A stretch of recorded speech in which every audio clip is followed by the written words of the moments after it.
Assalamualaikum warahmatullahi wabarakatuh. Halo semua, perkenalkan nama saya Nur Haliza Zain. Saya mahasiswi UIN Samarinda, program studi bimbingan konseling Islam semester 3. Di sini saya akan mempresentasikan materi tentang pengantar psikologi perkembangan untuk memenuhi tugas yang diberikan oleh Bapak Muhammad Hasan Abdillah, SPSI, MPSI, selaku dosen pengampu mata kuliah psikologi perkembangan.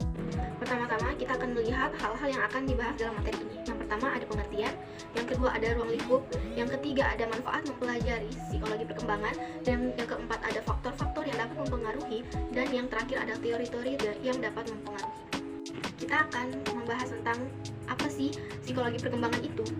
Psikologi perkembangan dapat diartikan sebagai suatu ilmu psikologi yang membahas tentang masalah-masalah perkembangan pada manusia, mulai dari usia awal, pembentukan sampai dengan usia akhir. Psikologi sendiri memiliki arti yaitu ilmu yang membahas tentang tingkah laku manusia dalam berinteraksi dengan lingkungannya. Tingkah laku di sini yang dimaksud adalah suatu aktivitas yang meliputi proses berpikir, emosi, dan pengambilan keputusan pada setiap individu. Kemudian, perkembangan menunjukkan suatu proses tertentu, yaitu suatu proses yang menuju ke depan dan tidak dapat diulang kembali. Dalam perkembangan, manusia terjadi perubahan yang sedikit banyaknya bersifat tetap dan tidak dapat diulangi. Psikologi perkembangan merupakan sekumpul ide-ide dan konsep-konsep intelektual yang tersusun dan diperkuat melalui proses penelitian yang dilakukan oleh beberapa para ahli. Psikologi perkembangan dirumuskan sebagai ilmu yang membahas jiwa dan tingkah laku manusia yang dalam taraf perkembangan mulai konsepsi sampai tua, dan selanjutnya berdasarkan pertumbuhan, kematangan, belajar, dan pengalaman yang dialami. Pembahasan selanjutnya yaitu ruang lingkup. Ruang lingkup meliputi 3, yaitu pertama cabang ilmu psikologi, yang kedua objek pembahasannya. Objek pembahasannya yaitu perilaku atau gejala jiwa pada seseorang. Yang ketiga, tahap-tahapnya. Tahapannya dimulai dari masa konsepsi hingga masa dewasa. Selanjutnya kita akan masuk ke manfaat mempelajari psikologi perkembangan. Banyak manfaat seseorang mempelajari psikologi perkembangan dalam mendeskripsi, memahami, serta melihat dan menilai perilaku diri sendiri maupun orang lain. Terutama akan terasa sangat perlu ilmu ini, psikologi perkembangan ini, bagi seseorang yang selalu mengadakan komunikasi dengan orang lain atau senang melakukan komunikasi dengan orang lain. Ada 4 manfaat mempelajari ilmu psikologi, yaitu yang pertama, untuk memahami garis besar pola umum perkembangan dan pertumbuhan anak pada tiap-tiap dapat muncul sikap senang bergaul dengan orang lain. Yang kedua, yaitu perhatian kepada mereka baik dalam lingkungan keluarga maupun lingkungan masyarakat. Dan yang ketiga, dapat mengarahkan seseorang untuk berbuat dan berperilaku yang selaras dengan tingkat perkembangan orang lain. Yang keempat, khususnya bagi seorang pendidik seperti guru, dapat memahami dan memberikan bimbingan kepada anak didiknya sesuai dengan taraf perkembangan anak didiknya itu, sehingga proses pendidikan yang dilakukan akan berjalan dengan sukses dan mencapai tujuannya. Selanjutnya, faktor-faktor yang dapat mempengaruhi psikologi perkembangan ada 2, yaitu yang pertama faktor turunan atau bawaan dari lahir pada setiap individu, dan yang kedua faktor lingkungan. Yang pertama kita akan membahas faktor keturunan. Faktor keturunan yang merupakan pembawaan sejak lahir pada setiap individu dan berdasarkan keturunan, seperti bentuk tubuh, warna kulit pada setiap individu, sifat-sifat yang dimiliki oleh seseorang.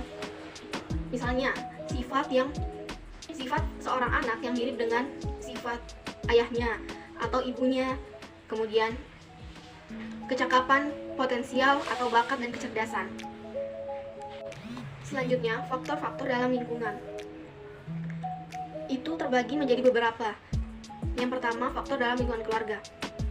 Keluarga adalah tempat diasuh dan dibesarkan yang dibesarkan seorang anak dan memiliki pengaruh yang besar terhadap pertumbuhan dan perkembangannya, terutama keadaan ekonomi keluarga serta tingkat kemampuan orang tua dalam merawat yang sangat besar pengaruhnya terhadap pertumbuhan jasmani anak. Yang kedua, dalam lingkungan sekolah. Sekolah merupakan salah satu faktor yang mempengaruhi pertumbuhan dan perkembangan anak, terutama untuk kecerdasan anak itu sendiri. Anak yang tidak pernah sekolah akan tertinggal dalam berbagai hal. Sekolah sangat berperan penting dalam meningkatkan pola pikir anak, karena ketika anak di sekolah, mereka dapat belajar berbagai macam ilmu pengetahuan. Tinggi rendahnya pendidikan dan jenis sekolahnya juga dapat menentukan pola pikir serta kepribadian anak tersebut. Yang ketiga, dalam lingkungan masyarakat. Masyarakat turut mempengaruhi perkembangan jiwa seseorang, seperti teman-teman anak yang di luar sekolah. Kondisi orang di desa atau di tempat tinggal ia juga memiliki pengaruh. Dan faktor yang terakhir yaitu keadaan alam sekitar. Keadaan alam sekitar yang berbeda akan berpengaruh terhadap perkembangan pola pikir atau kejiwaan pada seseorang dan tingkah laku seseorang. Contohnya, ketika seseorang yang hidup di desa akan berperilaku berbeda dengan orang yang tinggal di daerah perkotaan. Kemudian, pembahasan yang terakhir adalah teori-teori yang dapat mempengaruhi psikologi perkembangan. Teori-teori yang mempengaruhi ada 3. Yang pertama, teori nativisme, yang kedua teori empirisme, dan yang ketiga teori konvergensi. Teori nativisme merupakan teori yang dikemukakan oleh Arthur Schopenhauer. Teori ini berpendapat bahwa manusia memiliki sifat-sifat tertentu sejak dilahirkan yang mempengaruhi dan menentukan keadaan setiap individu yang bersangkutan. Teori ini menyatakan bahwa perkembangan manusia dipengaruhi oleh nativis atau faktor-faktor bawaan manusia sejak lahir.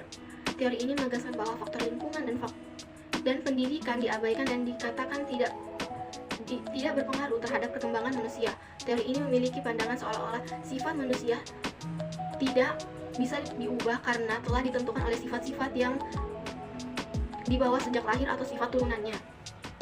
Oleh karena itu, teori ini dalam pendidikan menimbulkan pandangan yang pesimistis yang memandang pendidikan sebagai suatu usaha yang tidak berdampak dan yang tidak berdaya menghadapi perkembangan manusia. Yang kedua, ada teori empirisme. Teori ini dikemukakan oleh John Locke yang menyatakan bahwa perkembangan seseorang akan ditentukan oleh empirinya dan pengalaman-pengalamannya yang diperoleh selama perkembangan individu itu. Dalam arti pengalaman yang juga termasuk pendidikan yang diterima oleh individu yang bersangkutan. Karena itu peran pendidikan di dalam hal ini sangat besar. Pendidikan yang akan menentukan keadaan individu itu di kemudian hari. Karena itu, teori ini dalam pendidikan menimbulkan pandangan yang optimisme yang memandang bahwa pendidikan merupakan usaha yang cukup untuk membentuk pribadi pada setiap individu.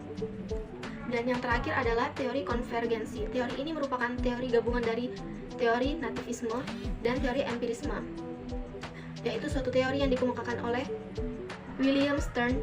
Menurut William Stern, baik pembawaan maupun pengalaman atau lingkungan mempunyai peranan yang penting dalam perkembangan individu. Perkembangan individu akan ditentukan baik oleh faktor yang dibawa sejak lahir maupun faktor lingkungan, termasuk pengalaman dan pendidikan. Sekian yang dapat saya presentasikan, kurang lebihnya mohon dimaafkan. Wassalamualaikum warahmatullahi wabarakatuh.